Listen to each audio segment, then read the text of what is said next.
اعوذ باللہ من الشیطان الرجیم، بسم اللہ الرحمن الرحیم۔ ومن الناس من يعجبك قوله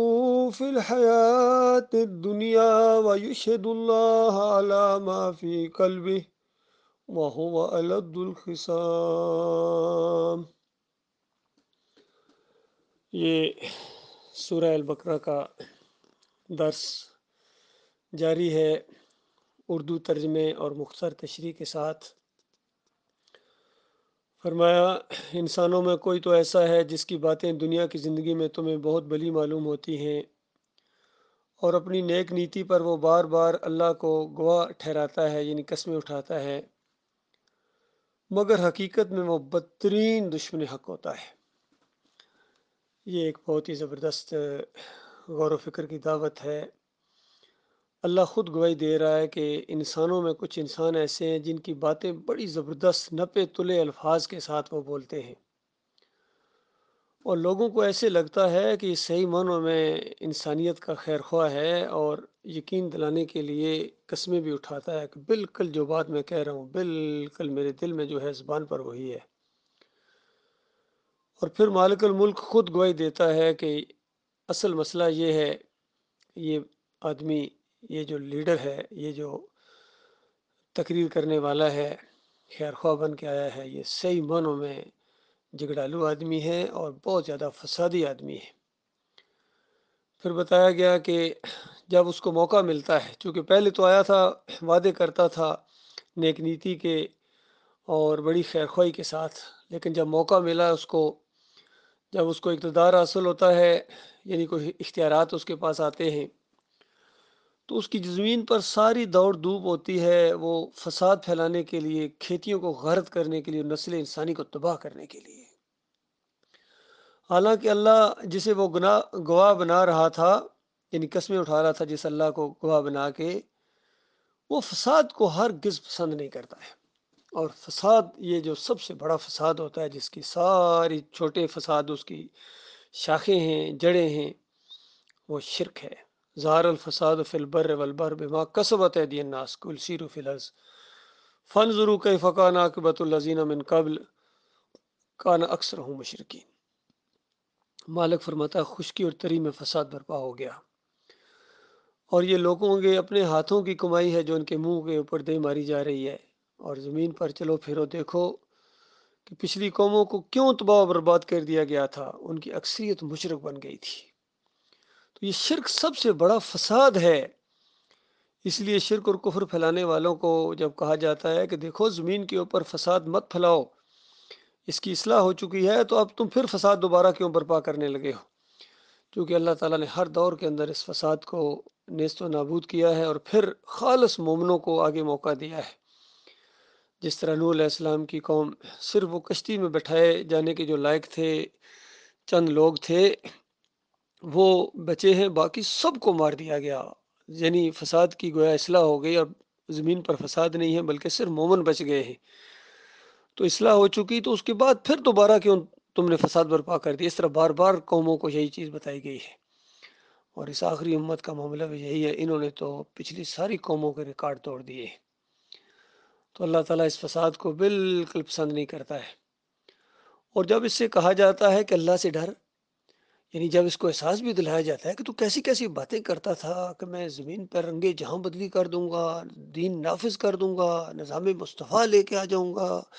مدینہ ریاست بنا دوں گا، یہ تمہارا کیا حال ہے؟ باتیں تمہاری کیسی تھی، تقریریں تمہاری کیسی تھی، کہاں کہاں جا کے تم نے تقریریں کی ہیں، کیسے کیسے مجمع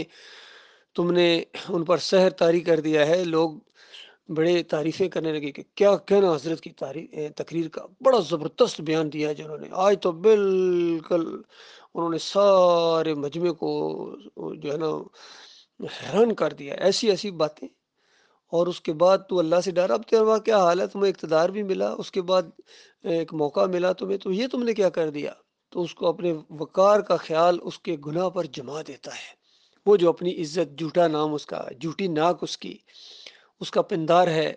وہ نیچے آنے کے لیے تیار نہیں ہوتا ہے، جو اس نے ایک خود ساختہ بنا لیا ہے، میں بڑی شے ہوں، میں بڑی زبردست شخصیت ہوں، یہ جو اس نے بنا لیا، خود اپنے دائرے کے اندر بند ہو گیا ہے۔ اب وہ جو اس کا ایک جھوٹا نام ہے وہ اب اس کو نا راستے میں حائل ہو جاتا ہے، اس کو جما دیتا ہے اپنے اس گناہ کے اوپر، اب بات ماننے کے لیے تیار نہیں ہے۔ حضرت صاحب گویا عقل کل ہے، فرمایا ایسے شخص کے لیے تو بس جہنم ہی کافی ہے، وہ بہت ہی برا ٹھکانا ہے۔ یعنی مالک نے بتا دیا کہ یہ اب کسی کی بات ماننے کے لیے تیار نہیں ہے، یہ اپنے جھوٹے نفس کے اندر، جھوٹے پندار کے اندر ایسا بند ہو گیا ہے، کنویں کا مینڈک، یہ سمجھتا ہے وہی دنیا ہے جو اس کی دنیا ہے، اب یہ بات ماننے والا نہیں ہے۔ لہذا مالک نے خود اپنی طرف سے اس کی سزا تجویز کی کہ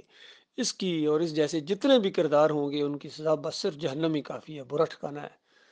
اور اس کے مقابلے میں ایک دوسری شخصیت ہے، فرمایا دوسری طرف انسانوں ہی میں سے، یعنی وہ بھی انسان ہے، آدمی کے بچے ہیں، یہ بھی آدمی کا بچہ تھا، لیکن اس نے کیا کیا؟ اور اب دوسرے ہیں، کوئی اور بھی ہیں، سارے نمک حرام کا دار نہیں ہیں۔ فرمایا کچھ ایسے بھی ہیں، دوسرے ایسے ہیں کہ جو رضا الہی کے لیے، اللہ کی رضا کی طلب کے لیے اپنی جان کھپا دیتا ہے، اپنی جان لگا رہا ہے، پوری طرح اپنے ہستی کو گم کر دیا ہے، اپنے مالک اور خالق کی بات کو آگے لا رہا ہے، اور ذرا برابر پرواہ نہیں کر رہا ہے کہ لوگ اس کو پاگل کہیں، دیوانہ کہیں، بیوقوف کہیں، نادان کہیں، سرپھرا کہیں، جو مرضی کہیں، اس کو کسی کی پرواہ نہیں ہے، وہ اپنی جان لگا رہا ہے اپنے مالک اور خالق کے وقار کے لیے، اپنے مالک کی عزت کے لیے۔ تو مالک فرماتا ہے ایک کردار یہ بھی ہے، اور وہ ایسے بندوں پر اللہ تعالیٰ بہت ہی مہربان ہے، بہت زیادہ مہربان ہے۔ یقین کریں ہم نے اپنے اس دور کے اندر دو کردار یہ جو سامنے آئے ہیں ہمارے، پوری طرح قرآن کی یہ آیتیں سمجھنے میں بہت ہی معاون ثابت ہوئے ہیں۔ ایک ڈاکٹر مسعد الدین عثمانی رحمۃ اللہ علیہ کا کردار ہے، جنہوں نے 20ویں صدی کے آخری حصے میں توحید کی دعوت اٹھائی، رد شرک کیا، کفر بالطاغوت کیا، اور جو کہا کر کے دکھایا، اور پوری طرح محسوس ہوا کہ عالم دین کیا چیز ہوتی ہے، اور صحیح معنوں میں جب عالم دین میدان میں آ جائے تو اس کے بعد خیر آتی ہے، اور لوگوں کو ایمان اور عقیدے کی سمجھ آتی ہے، اور شرک اور کفر کا جنازہ اٹھتا ہے، اور سمجھ آتی ہے کہ طاغوت ہوتا کیا ہے اور ایمان کیا ہوتا ہے۔ تو اس انداز سے یہ ایک دعوت سامنے آئی ہے اللہ کے اس بندے کے ذریعے، اور پھر اس کی ضد جو اسی دعوت کے ساتھ منسلک ہوئے، وہ محمد حنیف کی شخصیت ہے، جو امیر جماعت بنائے گئے اسی جماعت کے، جو ایمان کی بنیاد کے اوپر اٹھی، توحید کی بنیاد کے اوپر اٹھی۔ آہستہ آہستہ جب انہوں نے اپنی شخصیت کو بنوایا، بڑے معصوم سا چہرہ اور بڑے زبردست اچھے اخلاق کے ساتھ سارے زبردست نپے تلے جچے تلے الفاظ بولتے تھے، اور بڑے متاثر کرتے ہیں انسان کو۔ اللہ نے بولنے کی بھی صلاحیت دی تھی ان کو، لکھنے کی بھی صلاحیت دی ہر طریقے سے، لیکن جب عقیدے کے اندر خرابی آئی، سجدہ تعظیمی کا شرک ان کے اندر آیا، تو ایسا ان کے علم کا غرور ان کے اوپر کہ میں شرک کروں، میں کیوں شرک کروں گا، اس انداز سے الفاظ ان کے سامنے آئے۔ اور کبھی کہتے ہیں مجھے وضاحتیں نہ کرو، بس میری تفسیر پڑھو، دعوت القرآن پڑھو، پھر تمہیں سب کچھ سمجھ آ جائے گا۔ اس طرح میں ان کے اندر جب آ گئی، اور انہوں نے سورہ یوسف کی 100 نمبر آیت کے اندر شرک کا انجیکشن دیا اور اپنی تفسیر کے اندر لکھ دیا۔ یہ 2 جلدیں ان کو لکھنا نصیب ہوئی محمود الحسن کی طرح، جس طرح وہ شرک کے اوپر مر گیا، ایاک نعبد و ایاک نستعین کی تفسیر کرتے ہوئے شرک کیا کہ اللہ کے بندوں کو پکارنا یہ اللہ ہی کو پکارنا ہے، تو بالکل یہی بات محمد حنیف نے لکھی کہ اللہ کے بندے کو سجدہ، یہ گویا اللہ ہی کو سجدہ تھا۔ اس طرح یوسف علیہ السلام کو انہوں نے سجدہ کرایا اپنے مشرکانہ خیالات کی وجہ سے، مشرکانہ دماغ کی وجہ سے، اور کہنے لگے کہ سارا خاندان بے اختیار ان کے سامنے سجدہ ریز ہو گیا۔ تو اس طرح انہوں نے توحید کو شرک کے اندر بدلی کر دیا۔ حالانکہ ڈاکٹر مسعد الدین عثمانی قرآن و حدیث کے مطابق اس کی بالکل بہترین تفسیر کر کے گئے تھے کہ دیکھو تعویل اور تعبیر کا ایک انداز ہوتا ہے، یہ سارا خاندان اللہ کے سامنے شکر گزاری کے طور پر سجدہ ریز ہوا تھا، یہ یوسف علیہ السلام کے سامنے نہیں۔ اور جس کا عقیدہ خراب ہوتا ہے وہ اس طرح تفسیر کرتا ہے، تو یہ ساری باتیں محمد حنیف کے سامنے موجود تھیں، پھر بھی اس نے اسی طرح تفسیر کی جو عقیدہ خراب ہونے کی وجہ سے مفسر کرتے ہیں۔ ابن کثیر کو انہوں نے اپنایا، طاہر القادری کا پیچھا کیا، اور ڈاکٹر اسرار کو انہوں نے اپنا آئیڈیل مانا، اور محمود الحسن کو گویا، اور اشرف علی تھانوی کو، ان طاغوتوں کی جن کے شرک اور کفر واضح کیے گئے تھے کہ یہ شرک اور کفر کے دائی گزرے ہیں، تو ان کی پیروی نہ کرنا، بلکہ جو صحیح اللہ کے بندے گزرے ہیں، اللہ کے آخری رسول محمد صلی اللہ علیہ وسلم ہیں، آپ کے ساتھی ہیں، اور امام بخاری رحمۃ اللہ انہوں نے تو بالکل اس چیز کی یوسف علیہ السلام کے سجدے کا کوئی ذکر ہی نہیں کیا، کوئی اشارہ بھی نہیں کیا، کیونکہ وہ سوچ بھی نہیں سکتے تھے کہ یہ ایک باپ اور نبی بیٹے نبی کو سجدہ کرے گا، سوال ہی پیدا نہیں ہوتا ہے۔ تو اس طریقے سے یہ دو شخصیات ہمارے سامنے آئی ہیں، جو قرآن کی یہ دو شخصیات ہیں۔ تو بہرحال ہمارا محمد حنیف سے اس کوئی تعلق نہیں ہے، کیونکہ ایسے ایسی بڑی بڑی باتیں شروع میں کرتے تھے کہ ہم یہ کر دیں گے وہ کر دیں گے، جب ایمان کے اندر خرابی آئی تو پھر اس کے بعد ایسے بفرے ہیں کہ مومنوں کے ایسے یہ درپے ہوئے ہیں کہ اس طرح دشمنی کی ہے اس بندے نے۔ ساری وہ باتیں اس کے اوپر فٹ آ رہی ہیں جو ان آیات کے اندر بیان کی جا رہی ہیں۔ فرمایا مومنو، ایمان کے دعوے دارو، تو پورے کے پورے اسلام کے اندر داخل ہو جاؤ، پورے کے پورے، اور شیطان کی پیروی نہ کرو، یعنی ایک شرک بھی تمہارے اندر نہیں آنا چاہیے، نہ سجدہ تعظیمی کا، نہ بے حق فلاں بے حرمت فلاں کا، نہ جمہوریت کا، کوئی شرک تمہارے اندر نہیں آنا چاہیے۔ یہ نہیں کہا دیتی تراد بٹیر، جس طرح آج جماعت اسلامی ہے، تنظیمیں اسلامی ہیں، وحدت الوجود کو بھی تقویت دیتے ہیں اور ایمان کے بھی دعوے دار ہیں، اسی طرح یہ سارے اسی طریقے سے لگے ہوئے ہیں۔ تو بتایا گیا کہ یہ شیطان کے ٹولے ہیں، ان کا ساتھ نہ دینا، بلکہ شیطان تمہارا کھلا دشمن ہے، اس کی پیروی نہ کرنا۔ فرمایا جو صاف صاف ہدایات تمہارے پاس آ چکی ہیں، اگر ان کے پا لینے کے بعد پھر تم نے لغزش کھائی تو خوب جان رکھو کہ اللہ سب پر غالب اور حکیم و دانا ہے۔ دیکھا کہ ساری صاف صاف باتیں تم تک آ چکی ہیں، ایمان عقیدے کی بالکل صفائی تمہارے سامنے آ چکی ہے، سجدہ تعظیمی شرک قرار دیا جا چکا ہے، جمہوریت کو شرک ثابت کیا جا چکا ہے، بے حق فلاں بے حرمت فلاں، واسطے وسیلے تعویذات پکاریں، یہ شرک ثابت کی جا چکی ہیں۔ تو اس کے بعد اگر تم نے پھر ان میں سے کسی ایک شرک کو اپنایا تو یاد رکھو پھر تم اپنے خلاف خود گواہی دے رہے ہو کہ تم کفر کے اندر چلے گئے ہو۔ فرمایا ان ساری نصیحتوں اور ہدایتوں کے بعد بھی لوگ سیدھے نہ ہوں تو کیا اب یہ اس کے منتظر ہیں کہ اللہ بادلوں کا چیرتا ہوا فرشتوں کے پرے ساتھ لیے خود سامنے موجود ہو اور فیصلہ ہی کر ڈالے؟ کہ یعنی جو مناسب انداز تھا بات چیت کا سمجھانے کا وہ تو ہو چکا ہے، اب اس کے بعد کس چیز کے منتظر ہو؟ کوئی میدان محشر لگا دیا جائے تمہارے سامنے، سب کچھ تمہارے سامنے لے آئے، پھر مانو گے؟ تو اس وقت کا ماننا تو ماننا نہیں ہوگا، آج موقع ہے، ایمان بالغیب کا یہ امتحان ہے، ابھی مانو۔ کتنے دلائل کے ساتھ، کتنی سادہ دعوت ہے، کتنی سادہ دعوت ہے کہ تمہارا مالک ایک ہے، تمہارا الہ ایک ہے، تمہارا معبود ایک ہے، پکارنا اس کو، سجدہ اس کو، رکوع اس کو، واسطے وسیلے صرف اس کے نام کے ساتھ ہیں، کوئی اور کسی اور کا بے حق فلاں نہیں ہے، فلاں یہاں نہیں چلے گا۔ اور اسی وجہ سے قیامت کے دن یہ جہنمی کہیں گے کاش میں نے فلاں کو دوست نہ بنایا، یہ فلاں ان کو لے ڈوبے گا۔ تو پکار ان کے اندر سے نکلے، کاش میں نے اللہ کی اطاعت کی ہوتی، کاش میں نے رسول کی اطاعت کی ہوتی۔ تو اس طرح ان کا آپس میں جھگڑے شروع ہو جائیں گے، آگے چلنے والے اور پیچھے چلنے والے، مریدوں اور پیروں میں، ان ووٹروں میں اور سیاسی لوگوں میں، ان جوانوں میں اور جرنیلوں میں جنگ چھڑ جائے گی۔ یہ سب کچھ ہونے والا ہے۔ اس کے بعد فرمایا کہ آخر سارے معاملات پیش تو اللہ ہی کے حضور ہوں گے، یعنی جانا تو ادھر ہی، آخری اسٹیشن تمہارا وہیں ہے۔ آج اس کی بات نہیں مان رہے ہو، کل تمہارا کیا بنے گا؟ بنی اسرائیل سے پوچھو کیسی کھلی کھلی نشانیاں ہم نے انہیں دکھائی ہیں، اور پھر یہ بھی ان سے پوچھ لو کہ اللہ کی نعمت پانے کے بعد جو قوم اس کی شکاوت سے بدلتی ہے اسے اللہ کیسی سخت سزا دیتا ہے۔ کہ پہلی پچھلی قوموں کے واقعات نہیں معلوم ہوئے کہ جب ہدایت آ گئی، ایمان عقیدے کی بات کھول کر رکھ دی، پھر جب انہوں نے کفر شرک کیا ہے، اللہ کی نافرمانیاں کی ہیں، تو تمہیں کچھ پتہ نہیں ہے کہ پہلوں کے ساتھ اللہ تعالیٰ نے کیا کیا تھا؟ تو وہی انداز جب تم آخری امت کے لوگوں، لاڈلی امت، جب تم وہی انداز وہی روش اختیار کرو گے تو تمہارے ساتھ دوسرا قانون کیوں لایا جائے گا؟ اللہ کے یہاں کیا نا انصافی چاہتے ہو؟ اللہ نا انصافی کرے گا کہ جس وجہ سے ان کو کافر اور مشرک کہا اسی وجہ سے تمہیں انعام دے گا؟ یہ سجدہ تعظیمی اور یہ ساری چیزیں پر تو لعنت کی گئی تھی، نبی علیہ السلام کے ذریعے لعنت بھیجی اللہ تعالیٰ نے، لعن اللہ الیہود والنصارى اتخذوا قبور الانبیاء والصالحین مساجدہ۔ اللہ کی لعنت یہود و نصارہ کے اوپر، انہوں نے اپنے انبیاء اور صالحین کی قبروں کو سجدہ گاہ بنا لیا تھا۔ تو قبروں کے اندر انبیاء اور صالحین کو سجدہ، قبروں کو سجدہ کا مطلب ان کو سجدہ، تو ان کی پیروی، یعنی ان کی جو ہے نا یہ بندگی، تو اس وجہ سے تو لعنت بھیجی گئی تھی ان کے اوپر۔ تو وہی کام تم کرو گے تو تمہارے اوپر رحمت کے پھول برسیں گے، تمہارا دماغ ذرا بھی کام نہیں کرتا ہے۔ فرمایا جن لوگوں نے کفر کی راہ اختیار کی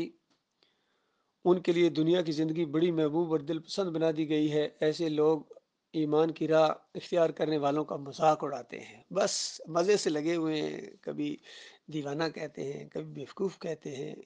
کبھی پاگل کہتے ہیں، کبھی جناب یہ انتشاری ہیں جی، یہ چند لوگ ہیں جی، یہ تھوڑے سے لوگ ہیں بس، یہی صرف اس طرح ہر اینگل سے مذاق اڑانے کی انہوں نے کوشش کی ہے، حوصلہ شکنی کرنے کی کوشش کی ہے، لیکن یہ بھول گئے ہیں کہ جن کا توکل اللہ اپنے مالک پر ہو، جو اپنے مالک کے ہاں اپنی جان بیچ چکے ہوں، تو بتاؤ جو مرضی کرو، جو عیب نکالو، اس سے زیادہ نکالو، ایک ایک چیز کے اوپر ہمارا مالک ہمیں سزا جزا سے نوازے گا اور تمہیں سزا دے گا۔ تمہارے لیے گناہ یہ ہوں گے اور ہمارے لیے اس کو نیکیاں بنا دے گا ہمارا مالک اور خالق۔ فرمایا قیامت کے روز یہ لوگ، یعنی یہ جو پرہیزگار لوگ ہیں، مومن لوگ ہیں، ان کے مقابلے میں عالی مقام ہوں گے، یعنی ان کے درجات بہت بلند ہوں گے، اور ان کافروں مشرکوں کو جب عذاب کی لپیٹ میں لپیٹا جائے گا تو اس وقت مومن ان کے اوپر ہنس رہے ہوں گے، اس وقت پتہ چلے گا جیتا کون اور ہرا کون۔ دنیا کا رزق تو اللہ کو اختیار ہے، جسے چاہے بے حساب دے۔ دنیا کی یہ چیزیں تانی جانی ہیں، کسی کی نوکری چلی گئی، کسی کے مال میں مندہ پڑ گیا ایمان خالص کی وجہ سے، کسی کو علاقے سے نکال دیا گیا، کسی کو گروپ سے نکال دیا گیا، کسی کو جماعت سے نکال دیا گیا، جو مرضی کرتے رہو، اس سے کچھ فرق نہیں پڑتا ہے، یہ تو دنیا کا معاملہ ہے، اصل فیصلہ تو قیامت کے دن ہونے والا ہے۔ فرمایا ابتدا میں سب لوگ ایک ہی طریقے پر تھے، پھر یہ حالت باقی نہ رہی اور اختلافات رونما ہوئے، تب اللہ نے نبی بھیجے جو راست روی پر بشارت دینے والے اور کج روی کے نتائج سے ڈرانے والے تھے، اور ان کے ساتھ کتاب حق نازل کی تاکہ حق کے بارے میں لوگوں کے درمیان جو اختلافات رونما ہو گئے تھے ان کا فیصلہ کر دے۔ ان اختلافات کی رونما ہونے کی وجہ یہ نہ تھی کہ ابتدا میں لوگوں کو حق بتایا نہیں گیا تھا، بلکہ اختلاف ان لوگوں نے کیا جنہیں حق کا علم آ چکا تھا، انہوں نے روشن ہدایت پا لینے کے بعد اس لیے حق کو چھوڑا کہ مختلف طریقے نکالے کہ وہ آپس میں زیادتی کرنا چاہتے تھے، ضد اور ہٹ درمی کی وجہ سے کرنا چاہتے تھے۔ اب پتہ چلا اختلافات کیوں ہوئے ہیں، یہ گروہ بندیاں کیوں ہوئی ہیں، فرقے کیوں بنے ہیں۔ یہ نہیں کہ کوئی نئی علمی چیز لے آئے، حضرت صاحب علامہ صاحب کوئی نئی چیز لے کے آ گئے ہیں، نہیں، علم آ چکا تھا، علم آنے کے بعد انہوں نے ضد اور ہٹ درمی اور اپنی انا کی وجہ سے پھر گروپ بندیاں کی ہیں، گروہ بنے ہیں، فرقے بنے ہیں۔ پس جو لوگ انبیاء پر ایمان لے آئے انہیں اللہ نے اپنے اذن سے اس حق کا راستہ دکھایا جس میں لوگوں نے اختلاف کیا تھا۔ اللہ جسے چاہتا ہے راہ راست دکھا دیتا ہے۔ یہ مالک نے بیان فرمایا کس طرح ایک جب اختلاف کا معاملہ ہوا، جو مخلص مومن تھے وہ تو ایک لمحے کے لیے بھی اس حق سے نہیں ہٹے ہیں، وہ بالکل اس کے اوپر قائم ہے۔ مالک نے ان کا دل مضبوط کر دیا، اور اللہ تعالیٰ اسلام کا راستہ جس کے لیے کھول دیتا ہے، انبیاء کا راستہ جس کے لیے کھول دیتا ہے، مالک ان کا دل مضبوط کرتا ہے اور وہ اس پر جم جاتے ہیں۔ جماؤ دکھایا مالک نے۔ پھر مالک فرماتا ہے پھر کیا تم لوگوں نے یہ سمجھ رکھا ہے کہ یوں جنت کا داخلہ تمہیں مل جائے گا؟ یعنی یہ سب کچھ تو ہوگا، یہ لڑائی جھگڑے،